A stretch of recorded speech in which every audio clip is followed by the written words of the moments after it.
ఇవాల్టి వీడియోలో లంచ్ బాక్స్లోకి సింపుల్గా మామిడికాయతో ఇలాగా కొత్తగా డిఫరెంట్గా ట్రై చేసి చూడండి. చాలా సింపుల్గా 2 నిమిషాల్లో ఈజీగా తయారు చేసుకోవచ్చు. ముందుగా దీనికోసం నేను పొయ్యి మీద ఒక కుక్కర్ తీసుకుంటున్నాను. దానిలో 1 స్పూన్ వరకు నూనె వేసుకోవాలి. నూనె వేడైన తర్వాత 1 స్పూన్ శనగపప్పు, 1 స్పూను మినపప్పు వేసుకోండి. నెక్స్ట్ దీనిలో మనం పల్లీలు 2 స్పూన్ల వరకు వేసుకోవాలి. జీలకర్ర 1/2 స్పూన్ వరకు వేసుకోండి. మిరియాలు 1/2 స్పూన్ వేసుకోండి. నెక్స్ట్ జీడిపప్పు కొంచెం వేసుకోండి.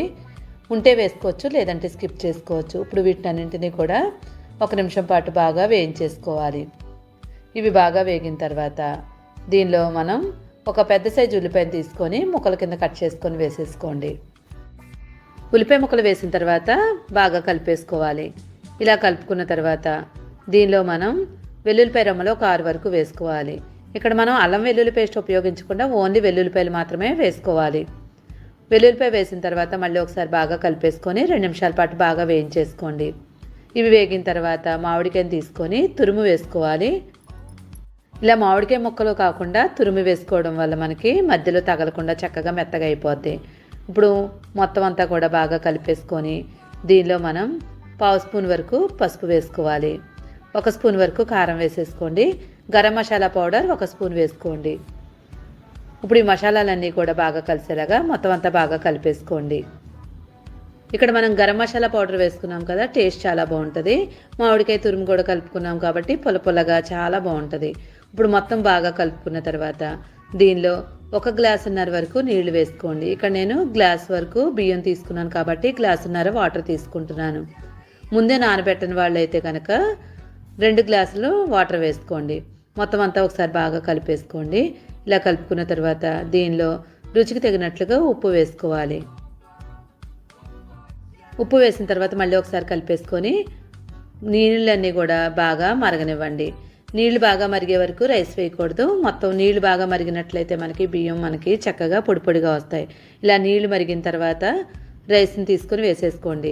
ఇక్కడ నేను అరగంట సేపు బాస్మతి రైస్ తీసుకొని నానబెట్టి ఉంచుకున్నాను. కావాలనుకుంటే నార్మల్ రైస్తో అయినా చేసుకోవచ్చు. బియ్యం వేసిన తర్వాత మొత్తం అంతా బాగా కలిపేసుకొని కుక్కర్ మూత పెట్టేసుకోండి. కుక్కర్ మూత పెట్టేసుకొని 1 విజిల్ వచ్చే వరకు హై ఫ్లేమ్ మీద పెట్టుకొని 1 విజిల్ రానివ్వండి.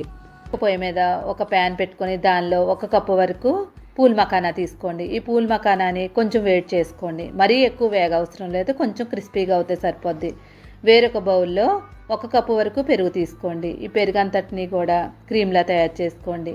ఏ కప్పుతో అయితే మనం పెరుగు తీసుకున్నామో అదే కప్పుతో 1/2 కప్పు వరకు నీళ్లు వేసుకోండి. మొత్తం అంతా బాగా కలిపేసుకోవాలి. పెరుగులో 1/2 స్పూన్ వరకు చాట్ మసాలా పొడి వేసుకోండి. తర్వాత 1 స్పూను మిరియాల పొడి వేసుకోండి. మిరియాల పొడి వేయడం వల్ల టేస్ట్ చాలా బాగా వస్తుంది. తర్వాత దీనిలో రుచికి తగినట్లుగా ఉప్పు వేసుకోండి. టమాటా 1 తీసుకొని చిన్న ముక్కల కింద కట్ చేసి వేసుకోండి. నెక్స్ట్ మామిడికాయని చిన్న ముక్కల కింద కట్ చేసుకున్నది ఒక చిన్న ముక్క తీసుకొని వేసుకోండి. మామిడికాయ కాలం కదా, ఇది వేస్తే చాలా బాగుంటుంది. తర్వాత దానిమ్మకాయ పిక్కలు కొంచెం వేసుకోండి. నెక్స్ట్ మొత్తం అంతటినీ కూడా బాగా కలిపేసుకోండి. తర్వాత మనం వేయించి ఉంచుకున్నాం కదా పూల్ మకానా, ఆ పూల్ మకానాన్ని దీనిలో వేసేసుకోండి. ఒకవేళ మీ దగ్గర పూల్ మకానా లేదనుకోండి, స్కిప్ చేసుకున్నా పర్వాలేదు. మొత్తం కలుపుకున్న తర్వాత దీనిపైన కారం, కొంచెం కొత్తిమీర, కొంచెం మనం తయారు చేసుకున్న దానిమ్మకాయ పిక్కలు వేసేసుకోండి. అంతే, మనం చాలా సింపుల్గా రైతా తయారు చేసుకున్నాం. చాలా టేస్ట్గా ఉంటుంది, ఇంకా హెల్త్కి కూడా చాలా మంచిది. ఈ రైతా ఈ కాంబినేషన్లో ఒకసారి ట్రై చేసి చూడండి, చాలా అంటే చాలా బాగుంటుంది.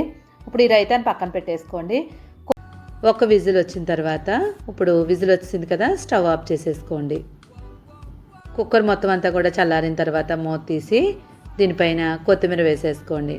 అంతే, చాలా సింపుల్గా లంచ్ బాక్స్లోకి ఈజీగా చక్కగా పుల్లగా గరం మసాలాతో టేస్ట్గా ఉండేలాగా ఒకసారి ఇలా కొత్తగా ట్రై చేసి చూడండి. రుచి మాత్రం చాలా బాగుంటుంది. వీడియో నచ్చితే తప్పకుండా లైక్ చేసి సపోర్ట్ చేయండి.